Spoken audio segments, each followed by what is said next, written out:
पाणीपाग बड़ परिवर्तन वीडियो को संपूर्ण देखंतु जहाद्वारा आपण आज दिन पाणीपाग सूचना जानीपारे एवं वीडियो को गोटे गोटे लाइक सहित चैनल को सब्सक्राइब करखंतु जहाद्वारा आपण एभली लेटेस्ट न्यूज अपडेट सर्वे प्रथमे पाई परिबे। तो आसंतु संपूर्ण खबर उपरे नजर पकेबा। प्रचंड गरम भितर आश्वस्ति आनिब काल बैशाखी। आज राज्यर विभिन्न जिला वर्षा अलर्ट रही तारिब पुणी बर्षिब। राज्य में प्रबल ग्रीष्म प्रवाह जारी रही। प्रचंड गरम भितर किछि मात्रे आश्वस्ति आनिब काल बैशाखी वर्षा। प्रबल गरम सह काल बैशाखी नहीं अलर्ट जारी होइछि। आज राज्यर विभिन्न जिला को प्रबल गरम सह काल बैशाखी वर्षा नहीं अलर्ट जारी करिछि पाणीपाग विभाग। खुर्धा, केन्दुझर, बलांगीर, संबलपुर और झारसुगुड़ा रे प्रबल ग्रीष्म प्रवाह अनुभूत हेबो। तेणु उपकूल ओडिशा रे गरम सह वर्षा घड़घड़ी नहीं चेतावनी दिया जाई अछि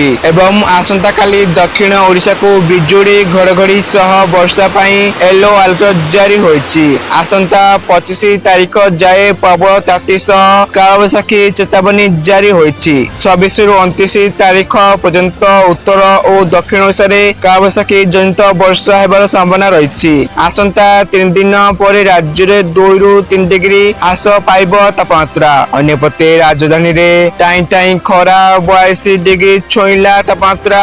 दिन 1:30 सुधा एयरपोर्ट अंचल तापमात्रा 42 डिग्री रेकर्ड कराई अछि। प्रबल खरा को नहीं हंतसंत राजधानीवासी। तो यह सूचना आप वीडियो को संपूर्ण देखिथारु आप धन्यवाद।